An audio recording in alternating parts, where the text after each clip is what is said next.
Bagaimanakah kisah dakwah Nabi selanjutnya?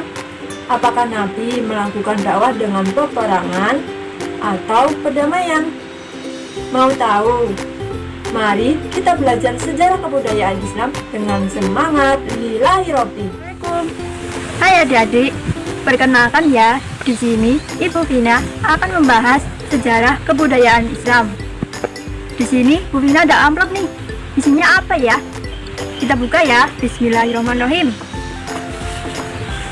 Wah, tentang peristiwa Fathul Makkah.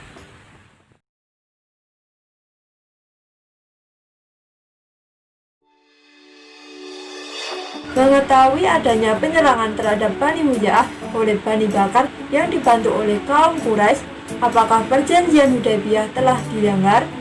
Lalu, bagaimana ya sikap Nabi mengetahui hal tersebut? Setelah adanya penyerangan itu, ada salah satu orang Bani Muja'ah yang selamat. Dia mengabarkan kabar penyerangan ini kepada Nabi Muhammad. Mengetahui hal ini, Nabi Muhammad pun merasa sangat sedih dan sangat kecewa. Maka dari itu, Nabi bersama kaum muslimin merencanakan suatu penaklukan yang kita namai penaklukan kota Makkah. Penaklukan ini dirahasiakan dari kaum Quraisy agar mereka tidak mengetahuinya. Dalam penaklukan kota Makkah, kaum muslimin akan mengepung Makkah dari berbagai penjuru. Maka dari itu, Nabi Muhammad membagi kaum muslimin menjadi 4 penjuru. Di masing-masing penjurunya akan dipimpin oleh salah seorang yang ditunjuk Nabi. Siapakah mereka? 4 orang yang ditunjuk Nabi untuk memimpin kaum muslimin dalam penaklukan kota Makkah adalah yang pertama nih, ada Abu Ubaidah bin Jarrah. Yang kedua, ada Sa'ad bin Ubadah. Yang ketiga, ada Zubair bin Awam. Yang keempat, ada Khalid bin Walid.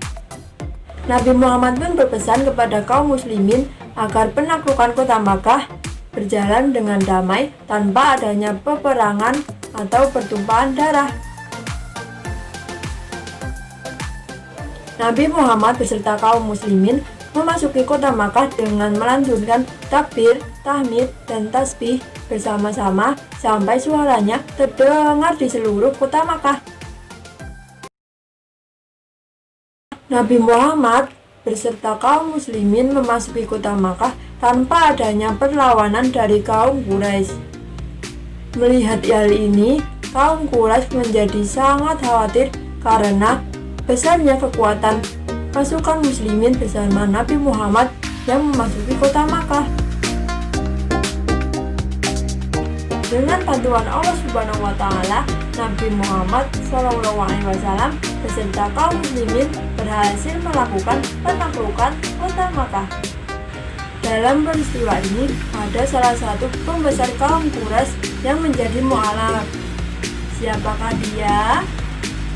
Yap, benar sekali, Abu Sufyan. Sesampainya di Makkah, hal pertama yang dilakukan Nabi adalah memasuki Ka'bah. Di sana, beliau melihat ada banyak sekali berhala.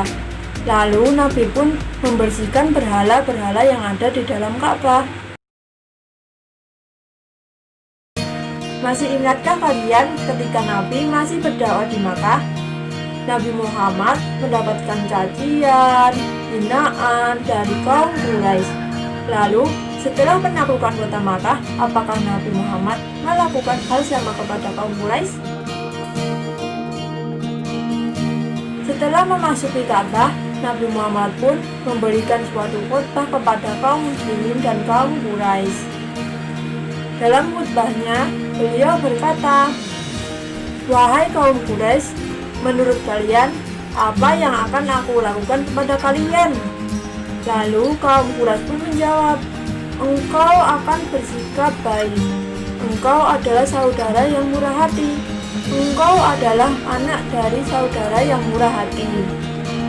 Nabi Muhammad pun berkata, "Pergilah, kalian adalah orang-orang yang bebas." Nabi Muhammad pun memaafkan kaum Quraisy. Walaupun saat Nabi berdakwah di Makkah, beliau mendapat cacian dan hinaan dari kaum Quraisy, beliau tetap memaafkannya. Setelah berkhutbah, Nabi Muhammad memerintahkan kaum muslimin untuk membersihkan sekitar Ka'bah dari berhala-berhala. Setelah berkhutbah, Nabi Muhammad memerintahkan kaum muslimin agar membersihkan sekitar Ka'bah dari berhala-berhala yang masih ada di sana. Bagaimana pendapat kalian tentang peristiwa Fathu Makkah? Banyak pelajaran yang dapat kita ambil dan dapat dijadikan contoh dalam kehidupan sehari-hari. Lalu, apa saja ya keteladanan yang dapat kita ambil? Maka dari itu, ayo kita kirim pesan ini kepada Ibu Afi ya.